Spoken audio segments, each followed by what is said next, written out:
What's going on, everybody? Welcome to the After Effect Podcast show. I'm your host, LeBron Stephen, but you can call me LB. Big Bron B, Ron, Ronnie. The choice is yours. Welcome to episode 72. We have a very special guest. Otis Merrill is on the show today. Cleveland native, was a top recruit coming out of high school 2007, chose the University of Wisconsin to further his athletic and academic career, was there for 2 years, then transferred to Illinois State, where he finished his career, went undrafted in 2012 NFL draft. Got picked up by the Green Bay Packers as an undrafted free agent, spent, I believe, 2 years with them on and off until he stepped away from the game. Now he is into law enforcement in the suburban Columbus, Ohio area. Super uber excited to get my boy Otis on the show to talk about his career and to talk about his after effect and how he got into what he's into now. So just send him the link, and once he jumps on, we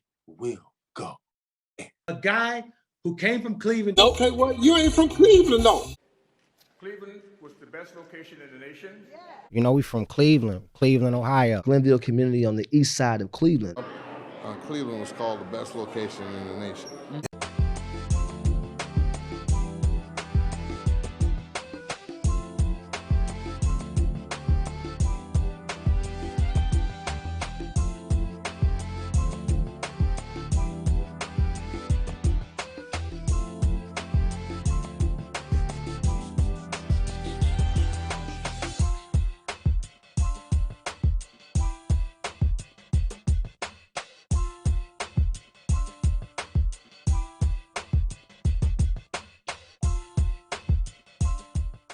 There he is. Yeah, what's going on, man? Hey, what's good with you, bro? Not much. Hey, I know you're super busy, man. I appreciate you carving out the time. I won't be long, and I know you still got business to handle. So this is called the After Effect Podcast show. You know, I've been trying to get you on forever, man, but it's my belief that, you know, all of us athletes, we have an after effect or aftershock from our athletic career when it's all over, you know, from the wins, the losses, the injuries, like we both had, the racism, the nepotism, the pain, just everything from, you know, it's a 15 to 20 year relationship, man. And when it's all said and done, you know, the world expects us to just go from doing that 15, 20 years to something else, man. I feel like a lot of our stories are never told, man. So this is a free and safe space for us to just kind of relive the journey, talk about some good times, bad times, and we just try to push the culture forward. Cool, man. I appreciate it, man.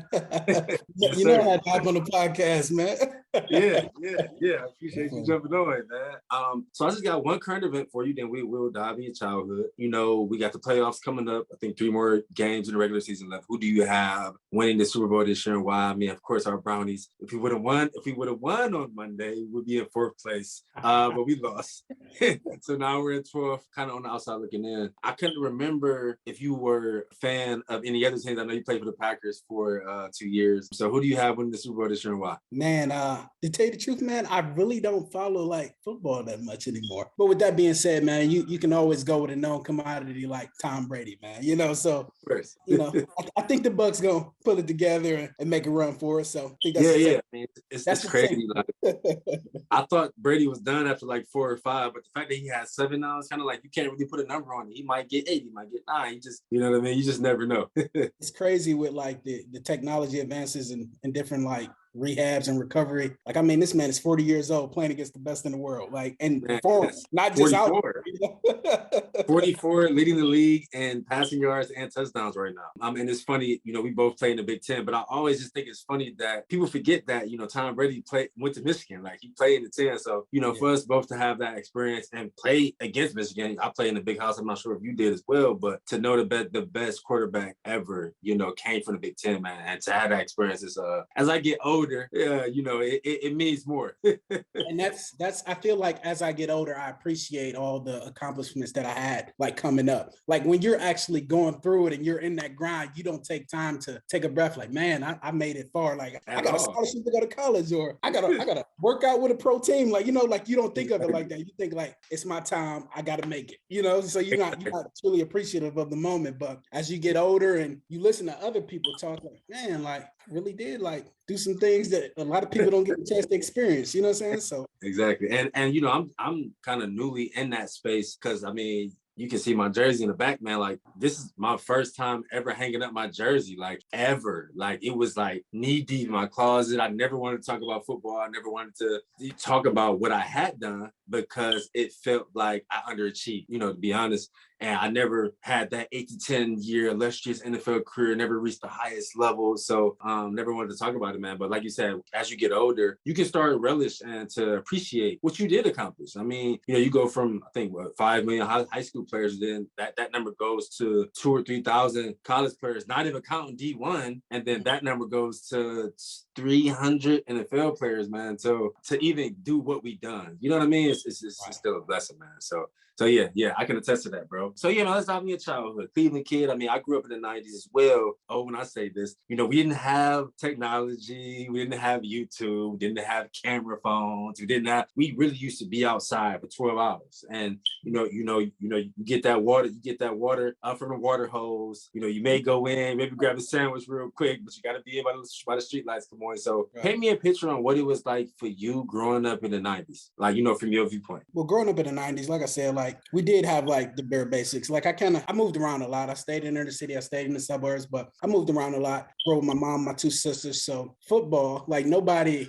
pushed me to go do that. It was something that I was just drawn to. So initially, like I learned how to play football from watching Monday Night Football or watching the older cats play on the street and just trying to emulate what they did. You know what I'm saying? So it took a little bit more effort and drive, and it made me appreciate, like, once I actually did get good at it, like, oh, okay, like this is working. You know what I'm saying? Like this. And then like once you got older, I started looking, like once I got to like middle school, high school, I started looking at this as a tool to like propel me like further in my life. You know what I'm saying? Because I knew as far as like college tuition, things of that sort, that was expensive. You know what I'm saying? So any burden that I could take off my parents and things of that sort, I really wanted to do that. You know what I'm saying? Like I never wanted to be a burden, so. Yeah. I mean, same here for me. Like, it's funny growing up. I mean, I grew up on 169th miles, but it was the same thing for me. Like I used to watch the Sunday night games, the Monday night games, all the college football games on Saturday. My father used to buy me like McDonald's and used to lay like newspaper out on the floor, and I would have to eat it in the living room and watch the games with it. You know how that used to be. But then like just all the guys in the neighborhood started playing backyard football. Then we went to our local mini league team, and I just played because they played, and then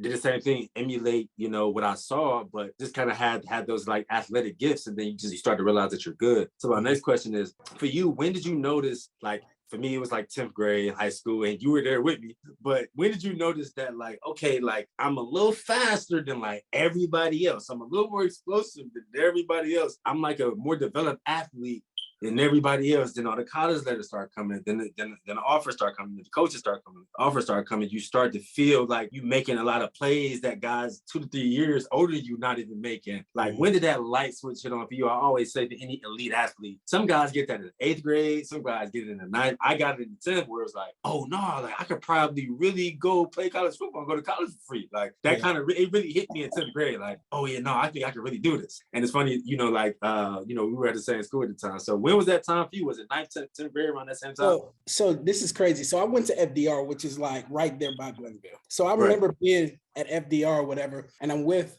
just playing ball or whatever, and then I was over there in the field when the high school was practicing or whatever. I'm just messing around, and I don't know. This is crazy because he said this, and I had no idea what it meant. He's like, you don't even know who you are. You know who that is already. You know the G, right? So he's like, you don't even know who you are. I'm like, whatever. Like, what are you talking about? You know what I'm saying? Like, what are you talking about? You know what I'm saying? So boom, fast forward a couple years later, like I've been to a couple of different schools, and I transferred to Glenville. So, Glenville's like a hotbed for like, saying college athletes, things of that sort. But I got over there and I'm like, like I can, like, I'm pretty good. Like, you know what I'm saying? Like I fit, you know what I'm saying? Like it's not a talent disparity, you know what I'm saying? So I'm like, okay, exactly. Whatever. So I would say, it was around like 9th, 10th grade. Like, I might be able to use this to propel me a lot. You know what I'm saying? So yeah, same here. And I saw you propel. I mean, we pretty much, prepared at the same time, and got recruited by a lot of the same schools and all that, man. So another big moment was like the bus tour. Like the bus tour, when we started competing against everybody else, I'm like, oh, they not like us. Like, yeah, exactly.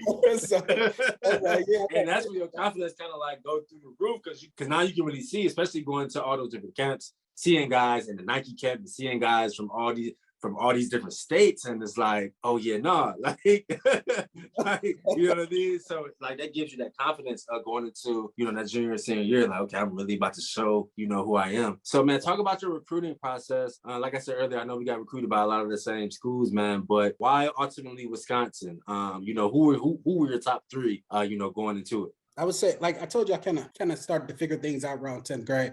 I would say most of my like offers came after the bus tour. So like going into my senior year, the bus tour really did a lot for me, just being able to get out there and let the coaches see me, you know what I'm saying? Because I had bounced around so much, you know what I'm saying? But just to actually have them see me in person. I mean, after the bus tour, like it blew up. Like I think I ended up with like 22 offers or something crazy. So it was yeah, same for me.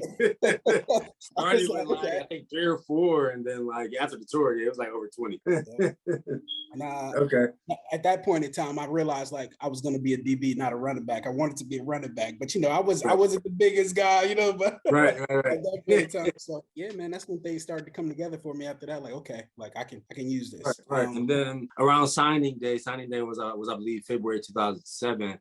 What ultimately made you say, you know, okay, I'm going to sign with Wisconsin? I know, you know, Coach Ginn played a really big part in that with them recruiting Kyle Jefferson as well. And with, you know, Devin Jones signed with Wisconsin the year before that. And a few guys from Cleveland having success there. You know, what ultimately made you pick them over everyone else, over all your other offers? It was Coach Mason. Coach Mason was the recruiting coordinator for like our area from Wisconsin. Yeah, Henry Mason. I remember him. Yep, Henry Mason. Yep. So we had we just had a good relationship. Like I felt like a rapport with him. I felt like he had my best interest at heart. And then the university also had like everything you could want, man. Like you go there, and I mean, you like there's nothing I would need. You know what I'm saying? Like this is the place that's gonna help me get to where I want to go. So all the resources. Yep. Yeah. So one thing that I love talking about on this podcast, man, is the transition from high school to college, right? Like you said, you moved around a lot, you went to a lot of different schools, but with that being said, you were kind of like me. Like we went from Glenville to PWIs. You went to Wisconsin, I went to Iowa. Both of those states are 98, 99% white. And it's just, I mean, you know, it's a small percentage of people that look like us. And I love being honest. That transition was really hard for me. You know, we all went to school in that summer, August 2007. And I felt like I didn't really get comfortable with being on campus till probably like November. Those first couple of months was hard. Obviously the football part was hard, camp and all the lifts and getting used to your schedule. We had to take 15 hours in season, so the schedule was crazy. But just getting on the campus bus, and I'm the only black guy on the bus, but like all the students know who you are because you're a student athlete. You know, you came there to play football. But it just was kind of a weird space for me because I wasn't used to like befriending Caucasian people or being in the classroom with 200 people, and it's like me and you the only black guys, maybe just one hooper over here, and everybody else white. Like, you know, it like I didn't feel comfortable. It took me a while, and I never really spoke about that. I just, you know how we are. We're gonna keep our head down. We're gonna keep grinding. No matter what's going on, we're gonna figure it out. So, how was your transition? Did you kind of go through kind of the same kinds of things? For sure, it was definitely a culture shock. Like I got there, I remember like me because Kyle was my roommate. So yeah, we get there and we like, bro, like we moved in a brand new dorm. We were the first class to stay in these dorms. So I'm looking in these dorms like, like, bro, we get to stay here for free. Like, all we just play ball. Like, you know what I'm saying? Like go to school. Like, but it was like it was just different. Like just the interactions with the different cultures and certain things people did, like things like that. Like so, it was definitely a transition, man. And then on top of that, you had to transition like in the classroom, man. Exactly. The level of which your play had to be consistent at. Like it was a big transition, man. So you had a lot for 18, 19-year-old kid to deal with, and then we're 9 hours from home. It wasn't like, I'm gonna go home this weekend and kind of recharge. No, I was none of that. Right. See the fan real quick, get back on the road. It's like you got to figure it out, you know. But, yeah, you got to figure it out. Man, I can totally attest to that, bro. So like talk about because also, you know, when guys go from these really big universities to other universities, talk about going from Wisconsin to Illinois State. When you went to Illinois State, did you feel like you made the right decision? You know, and also from the vicinity standpoint, I'm sure you all didn't have, you know, your own cafeteria with your own cooks and Big Ten treatment. You know what I mean? It's not the same as somewhere like Illinois State. Like, so just talk about that transition going to a smaller school. Sometimes you don't understand what you got until it's gone. Big transition, man, but it was a decision that I made, and I had to make the best of it. You know what I'm saying? Like my goals and where I wanted to be didn't change. You know, it was just a different path. So once I ended up transferring there, I mean, I had some rocky points where I'm like, like was this the right way to go? Yeah. You know what I'm saying? But I fought through it, man, and gave myself opportunity like to even have a chance. You know what I'm saying? So Yeah. I would say just the whole college process. Like I went through injuries. I had to come back from injuries. Then I transferred. I had to come back from that. Like it developed a certain sense of like perseverance. You know what I'm saying? So like it just installed that. I mean, I kind of always had that dog, but like always you have to apply it in a different atmosphere or field. You know, so exactly. Man, I can totally attest to that, and I knew that you would be able to make the transition. Fairly well. So talk about your 2012 process after your senior year. Where did you train? What were you hearing before the draft, and then ultimately the 2012 NFL draft? That's actually a date that I hate revisiting. Bro, you know how we was. Well, but you signed on as PFA, priority free agent. I didn't even end up getting that. I didn't end up getting a workout till about 6 months later. But talk about that whole process. What were you hearing? Did you figure you would get drafted? And then who called? With undrafted free agent deals after the draft. So basically, I really like during my senior season, like towards the end of my senior season, we had a couple teams like come in and look at a couple different guys, you know what I'm saying? But I really didn't hear too much. Like San Francisco, like I talked to San Francisco and Oakland a little bit, like when they came in to like see us at one practice, but that was pretty much it. Then we had our pro day. I did pretty well at the pro day. I actually did 2 pro days. I did Northwestern's and I did ours. So Northwestern had a big time tight end that was coming out. So everybody was there. So I think that kind of helped me like be seen during that pro day, So I did that. I mean, in the meantime, like I was training everywhere. Like I was training like 2-3 times a day. Like that's pretty much all I did. I remember. You was with me, bro. Like I was there with you. I remember coming back to Cleveland about a month before the draft, and we just trained every day. Like you say, sometimes 2 times a day, sometimes 3. For like that whole month leading to the draft, we just train every day. I remember. So I remember like the draft is over with. I'm at home, like I'm in my garage because I didn't want to be around. So I'm in my garage or whatever, and I'm like, dang, like okay, I didn't get drafted. Like okay, let's keep it together. But and then like later on that night, I got a call from Green Bay. I had never talked to Green Bay, anything like that, and they were like, we want to bring you down for a workout. I was like, I'm there. Like I'm there. So initially they brought us down. It was like 50 people. They end up signing 5. So this was Mother's Day weekend. Right. So they end up signing 5 or whatever. So, but that weekend, I mean, they gave you the whole playbook and expected you to learn it like that weekend. So it's like, we go out there that weekend, like I'm giving it all I got. I'm doing things that I have. I'm running down on every special team, trying to be seen, but I was blessed enough to be one of those 5 people who got signed, man. And it was a good feeling to be able to I remember going outside of Lambeau, sitting on the curb, and I called my mom and mother day, like I made it, the water was cold. I ain't gonna lie to you. Yeah. On Mother's Day, yeah. On Mother's Day, you know what I'm saying? So it was a good feeling, man, to just know I had an opportunity, you know what I'm saying, to fulfill like a lifelong dream. So like if you could dive back into being in that space, I know that was almost 10 years ago, which is crazy. in a week or so, it's 2022. But just going from, a guy from Cleveland, Ohio, playing at Illinois State, and now here you are on the same team as Aaron Rodgers, Clay Matthews. I mean, all these guys that are going to be Hall of Famers one day. And I know like you've always been a guy to never rest on your laurels. So it's always about the grind. It's always about, okay, I got to make the team. But did you ever just sit there like, I'm on the same team as Aaron? Like, did you ever even really have a chance to think about it? Or did you not, or could you not really think about it till later? So to answer that question, I kind of had a moment. So growing up, like the DB that I kind of wanted to play like was Charles Woodson. You know what I'm saying? So Wood was actually still there when my first year. Yeah. Oh, so yeah. I had an opportunity to be in that same meeting room, but I can't be a groupie. Nobody knows this guy used to be my screensaver. Right. And people forget Charles Woodson from Ohio. Like he went to Michigan, but he's from Ohio. You know what I'm saying? So nobody knows, like, dang, like I had this dude as my screensaver. He's sitting next to me. That was like I made it moment. You know what I'm saying? But right. To answer your question, like you said, like I don't think I really took the time and like in that moment to say like, dang, like I'm in I didn't do that because I I was trying to make it, you know, like, yeah. So I was so like focused on making it, like, so. Right, of course. So, man, those 2 years that you were with the Packers, any moment stood out to you? You know, that you can remember off the top of your head? It was actually against Cleveland, man. Like that was okay. Like, I remember that game. Yeah, Cleveland, like that was like my like coming out, like I was doing well like on all the special teams, but I was already playing like all the special teams, but like I had never returned kicks. I didn't return kicks in college, whatever. But Randall Cobb or something was doing something with his shoe, and they're like, we need a returner, Yeah. and I ran out there. And I don't care, like I know what to do when I get the ball. You know what I'm saying? Right. I ran out there, whatever, and they kicked that ball. Like, you know, like when you hear your name, it's not that you're nervous, but your legs feel kind of weak. Like, right. I don't know, they felt weak. Like I wasn't nervous. Like I've been practicing. Like this is third preseason game, you know. So, right. And I remember them kick the ball off and like hearing my name, like Otis Merrill from Cleveland, Ohio, blah blah blah. Like, on me. Like that was like a big moment. Right. And then that first kickoff return, I took it for like 65 yards. So it was like, I remember that. Yeah. I know that's something that you can't forget. Hopefully, you got like a photo or something from that game. Oh, I got the little video. Cave or something.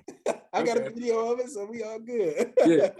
Okay. So, man, you know, this is a point, kind of a segment that was a hard time for me. Talk about when you knew that you were like done with football. I think you had went the arena route for a couple months, and I'm sure you had a lot of CFL tryouts and things like that, but you started to get up in age, probably around 26, 27. It's like, okay, you start figuring out different paths. Was it a day that you remember that you like, okay, I'm done playing, or was it like kind of a transition? Like, okay, I'm about to start working, but if something happens, I still want to play. Because for me, it was like a day. I was 27, almost 28. And I'm like, man, I did everything I could do. I played 2 years of arena ball. I got new film, got a new agent. Nothing happened. It was kind of like I was kind of okay with saying, you know, I was done with the game. I wanted to reinvent myself and figure out what I like to do outside the ball, like what brought me joy outside of football. So was it a day for you, or just kind of a transition, like a 6 month to year transition? Do you remember that time period? I do, man. It was a hard time. Like it was a hard time in my life because football had been so much of my identity. Like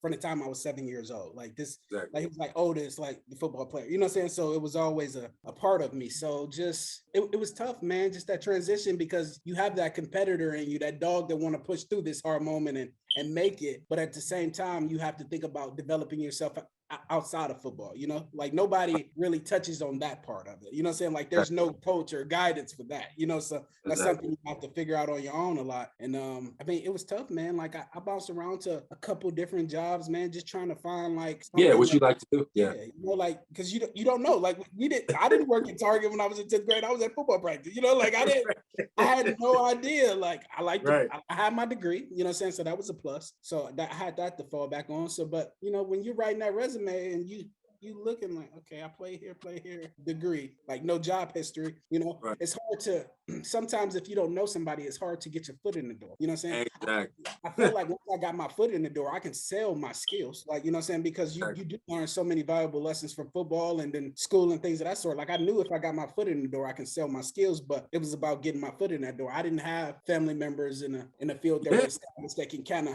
give me that. Bro, it's so funny to say that. I tell guys that all the time. It's like, it's all about resources. It's probably more about resources than education, because a lot of times we don't grow up like, you know, like Johnny in Iowa, or like John in Wisconsin, and you know their family has their own company, and it's been trickled down from generation to generation to generation. So it's like those guys really don't care if they make it to the NFL or not, because they know they can just go work for dad or go work, you know, for the family business. And when you don't have that, when you grow up in the inner city and you really got to have resources to just figure things out, that transition is a lot harder, you know, for us than it is for other people. So man, I love that you kind of touched on that, man. And then once you finally found like a field that gives you that stability and the benefits and the pay and things of that sort that you can sustain a family on, like at that point in time, now you have to level up for pretty much and figure out how to make your money work for you, or how to, what exactly is a 401k? What's a CD? What's a bond? Like, how does this work? Nobody,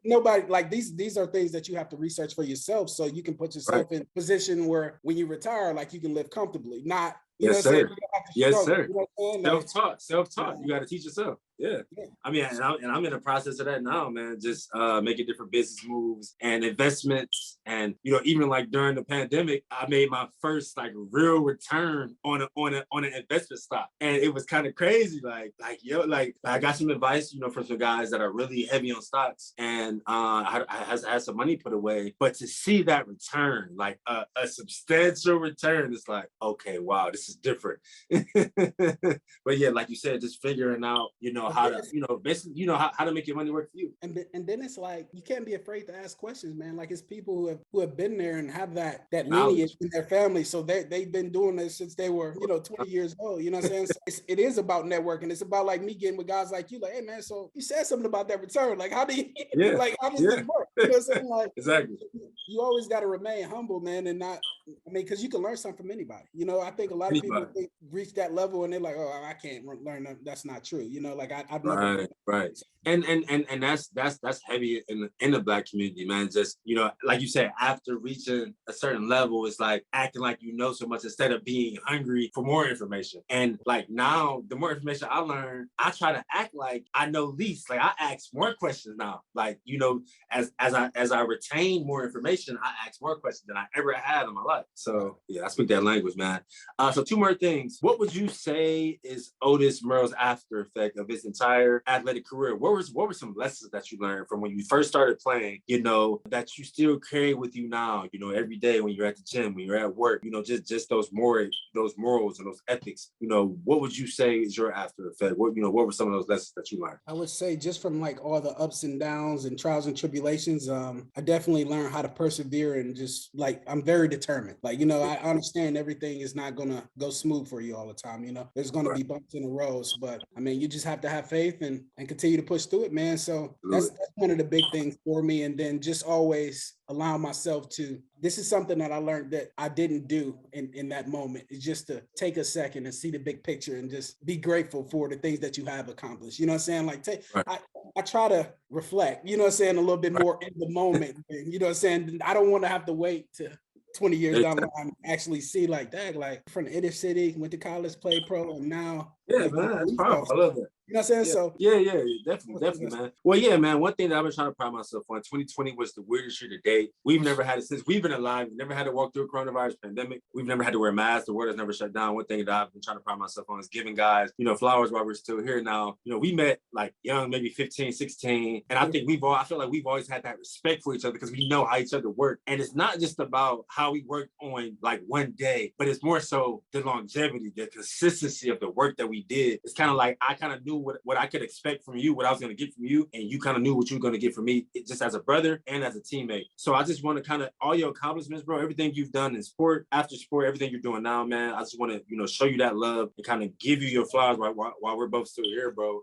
One thing that I always admired about you, and I can speak about it more now as we got older, is that you've always been yourself. Like, you never let anyone influence you. You know what I mean? And I think that people don't really lean into that until they get older, being proud of who they actually really are. Like, what they like to do, what they don't like to do, things that they're interested in, things that they're not interested in. When you're young, everybody just want to be so cool, want to be so hip, want to get all the girls and this and that. But I always felt like, even as a young person, you always leaned into who you were, and you didn't care like who liked it and who didn't like it.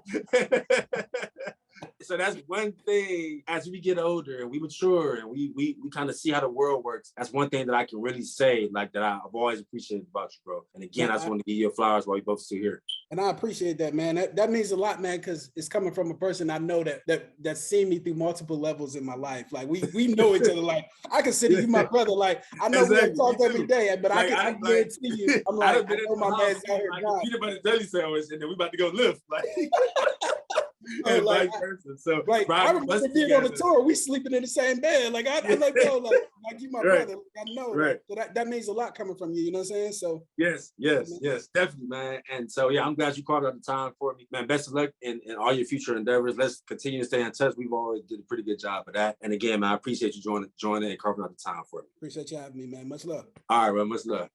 Take care. All right, guys. So I hope you stayed for the whole episode. That was a powerful episode 72 with Otis Merrill. He is in law enforcement now in the suburban Columbus, Ohio native area. He has a extremely powerful story. Played with the Packers for 2 years. So if you've listened to this whole podcast on any audio platform, please rate us. Please leave us a review. As you know, listenership is one of the ways that we make money. If you are watching this on YouTube or any visual app, please like, please share, please comment with any questions, and subscribe to LeBron Daniel TV.